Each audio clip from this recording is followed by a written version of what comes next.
Welcome to r/Maliciouscompliance, where OP gets revenge against his jerky boss. Our next Reddit post is from Catman. I left a job I'd been at for over 20 years to work for the town government where I lived. I'd been salaried but had burned out and took a job with a lot less stress, but also an hourly position. I was about 6 months into the job when I was looking at my hours for the week. I was expecting to be into overtime if I stayed until 5. I was planning to ask if I could leave whenever I hit 40 hours since it would be before 5. I realized my hours for the week were going to be short, even if I worked until 5. After calculating the time I worked each day and comparing it to the payroll software, Kronos, I talked to my boss and was told that the time clocked rounded to the nearest 15 minutes. I was pissed this was never explained to me when I started. Based on how things went when I started, it wasn't surprising. For those of you who don't know how this works, if you clock in between 7:53 and 8:07, the time clock records this as 8 o'clock. If you clock in between 8:08 and 8:22, the time clock records this as 8:15. When I did the calculations, there's the potential to abuse this to swing your hours worked by 2.5 hours every week, meaning I could work 37.5 hours and get paid for 40. Or I could work 40 hours and get paid for 37.5. I looked up federal labor laws, and this was absolutely legal. Fine, from then on, I never clocked out in the 7 minutes past every 15-minute increment. I'd leave for lunch at about 11:53 every day and get back at 1:07. The time clock records an hour. I get to work at 8:07, leave at 4:52. If the time clock said 4:53, I'd go back and work until 5:08. I wouldn't have done this if I'd been informed up front. Obviously, I couldn't completely adhere to this schedule, but I tried my hardest. So the best example of my abuse of the system was that I lived about 15 minutes from work. Occasionally my kids would lock themselves out of the house. They got home around 3 p.m. The first time I asked my boss if I could go let them in, which seems stupid that I would need to ask. She says to me as I'm walking away, "Make sure to clock out." I think it was meant as a joke, but obviously I was going to clock out. I'm hourly. It just rubbed me the wrong way. So I got to the time clock, clocked out at 3:08, drove home, let my kids in, drove back, and clocked back in at 3:20. The time clock sees a 3:15 clock out and a 3:15 clock in. If she hadn't said anything, I wouldn't have rushed home or back, and I would have had to make up that time. If how the time clock worked had been explained to me when I started, I wouldn't have abused it. And then down in the comments, we have this story from Canonic. Or you can do what a friend of my dad did. He was the bearded IT guy at a refinery back in the 90s before IT was really a thing. He'd go to work, check the time, and if he was late, he'd just walk straight past the time clock to the master computer room, set back the time for all the clocks and computer systems for this thousands of employees refinery, so he wasn't late anymore, clock in, then reset the time to what it should be. Our next Reddit post is from Bloody Kitten. I might as well share something that happened to me. I saw a thread over on legal advice that reminded me about this incident, figured it might fit here. This happened to me in 2013. I was over 30, had gone back to school, and it was Friday before finals week on my last semester to finish my CE degree. Bordering around campus, it's rather low income and not highly educated, and not a place I frequented. I walked into a gas station, let's call it Square L, around 7:30 a.m. Locally, that's 30 minutes after they start selling alcohol. County is dry between 3 a.m. and 7 a.m. I grabbed 2 of the largest packs of cheap beer they sell and head to the register. No big deal, just stocking up for a small study party with friends on campus later that day. The person behind the register eyes me suspiciously as I set them on the counter and tells me I'm not buying them. I politely explain it's after 7 a.m. and I don't see a problem. The manager, denoted by dress shirt instead of polo, leans over and tells her to get my ID, so she asks me for it. I'm like, fine, whatever, and I fidget around a minute before realizing it's in my car. I say as much and offer to grab it, and she told me to go ahead. I dash out to my car and grab my wallet from my book bag. No big deal. I walk back in and present it to the person at the register, who promptly glances at it, snickers, snaps it in half, tosses it in the trash, and tells me to get the F out of her store. I stood there a minute, sort of dumbfounded.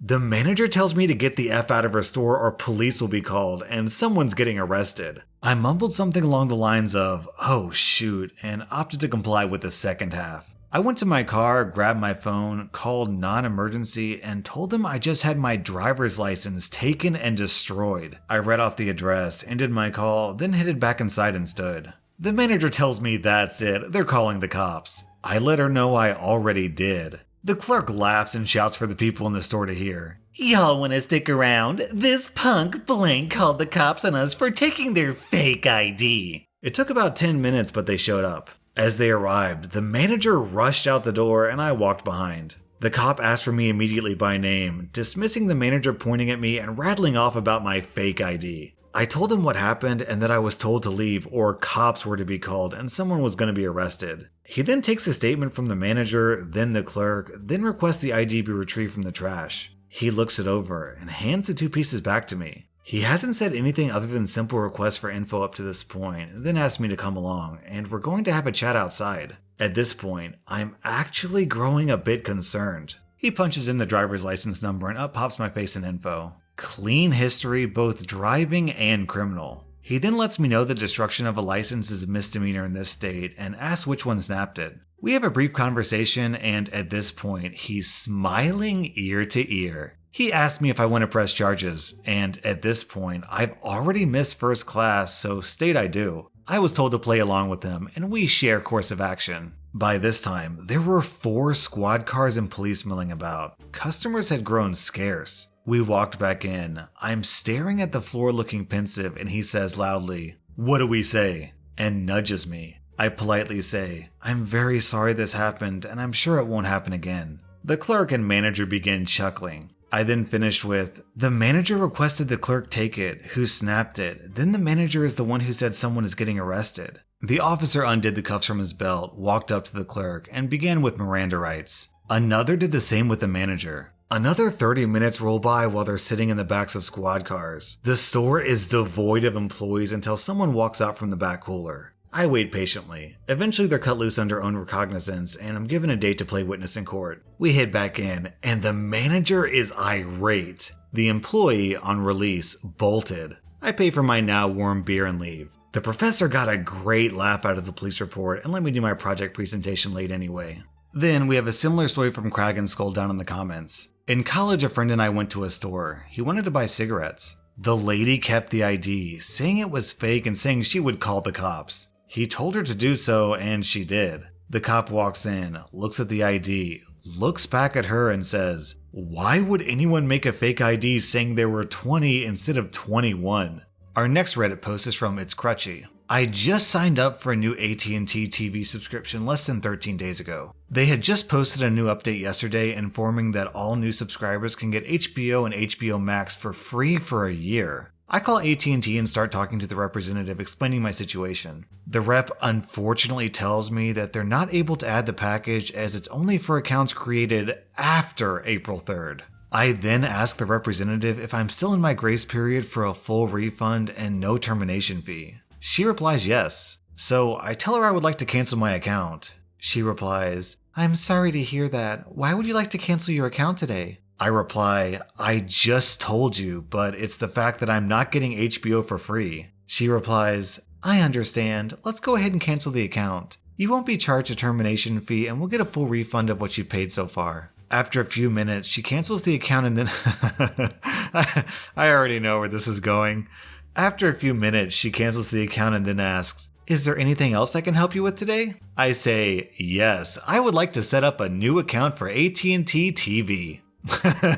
She then transfers me to another representative that can assist and I get a new account set up with the HBO and HBO Max free for a year. I still have to send the box back with the old account and they sent me a new box for the new account. I know they have to follow certain steps, but wouldn't it have just been easier for them to add the package to the existing account? Either way, it gave me a good chuckle. Our next Reddit post is from Sungirl. After graduating college, I worked for about 6 months as a cashier at a local branch of a chain sandwich shop. Mostly, it was a great job. Customers were mostly polite, my coworkers were friendly and helpful, and I genuinely believed in the company's products. Even my bosses were pretty great, except for one.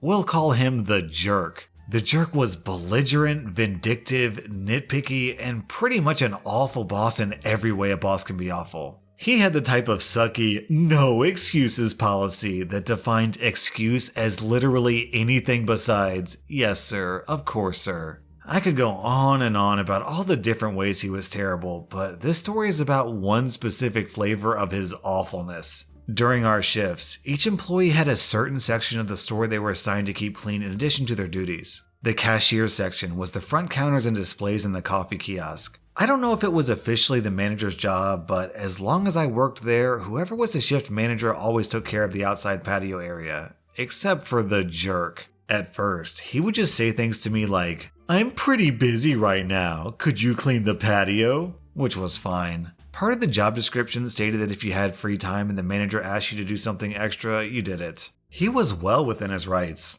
But one day, he suddenly started asking me why I was shirking my duties by not keeping the patio clean. After all, the patio was part of my section. It wasn't, and never had been. I asked the other cashiers, and they all agreed they'd never been told anything about the patio being part of the cashier section. I didn't mind helping out with the patio if my other cashier duties were done, but it irked me that he had taken something extra I was doing to be helpful and turned it into something that I was neglecting my duties if I didn't do. It felt like a bait and switch, and I felt cheated. The bigger problem, though, was that keeping the patio clean through my entire shift was a huge pain for me as a cashier. In the afternoons, I was often the only one at the counter, and customers would trickle in with a few minutes between each group. This meant that I was constantly having to run back and forth between the patio and the register, which confused customers and made it hard to get any actual work done on the patio. One day, when this was particularly bad, the jerk came up front and started asking me why I hadn't cleaned the patio. I started to explain that I kept having to come back inside to serve customers, but he cut me off.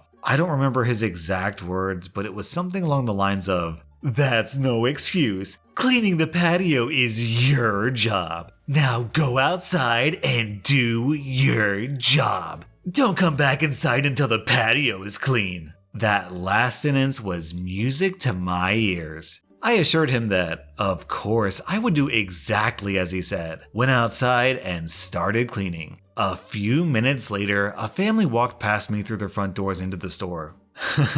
Through the large front window, I watched them stand, confused, in front of the register. There was no one at it to serve them. The jerk had gone back into his office to attend to his oh-so-important manager duties. I continued to clean the patio. A few minutes later, another family came in and joined the first, standing confused and now annoyed in front of the counter. At this point, the jerk must have noticed them on the security camera because he came out of his office and started ringing them up. Then came another set of customers, and another. The jerk was at the register, so he had to serve them. He was now being forced to cover my job because I was too busy doing his. I finished cleaning the patio and came inside, and the jerk immediately tore into me, asking where I'd been. Why wasn't I at the counter? Couldn't I see there were customers? I put on my most innocent smile. "But you told me not to come back inside until I'd finished cleaning the patio. I assumed that meant you would take care of serving customers, since I couldn't possibly be two places at the same time."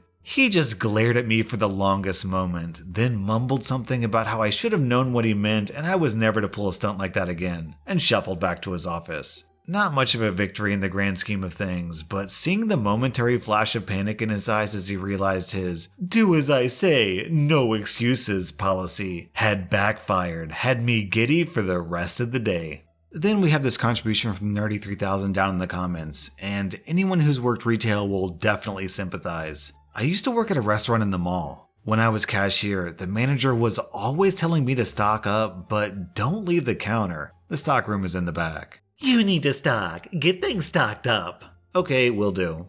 "Don't leave the counter." "Okay, then how?" "Make a list and ask the kitchen person to get it for you." I then make the list and ask the kitchen person. "The kitchen person has her own work to do. You need to do your own work." "Okay," and I go to get the items from the back. "How many times do I have to tell you, don't leave the counter?" I decided, F it, I just won't get the stock then. 10 minutes later, the manager walks over. "I thought I told you to stock up." Our next Reddit post is from Pinky Fits. Back during the first Gulf War, my wife and I were engaged and had a wedding honeymoon cruise to the Caribbean set up. All expenses paid, food, transportation, etc. On those things, they have all-you-can-eat buffets in a nice dining room. Both of us were active military. Well, the military announces they're sending her over to the Gulf. I stayed stateside but had leave canceled. They ship out 3 days before the wedding cruise. We were able to reschedule the wedding. Caterer, flowers, reception, DJ, they were all cool. So I called the cruise line and asked to reschedule. They said no, and the tickets were not refundable. I tried to explain we were active military going to war. Nope, no deal. I speak to a supervisor. Nope. Ask the military to help out. No deal. We knew nobody in the area and none of our family could take the cruise. We were screwed. So we went to nearby San Francisco, went to the worst area, and found the dirtiest, most malnourished homeless 2 people we could find. Lice, bad smell, shopping cart, the whole thing. I gave them the tickets and told them to eat well. The only caveat is I wanted them to send me a postcard so I knew they went. I gave them a stamped addressed envelope. I got a nice card from Martinique. I'll bet the cruise people were bummed. That was r/maliciouscompliance, and if you like this video then let me know by hitting that like button because it really helps my channel grow.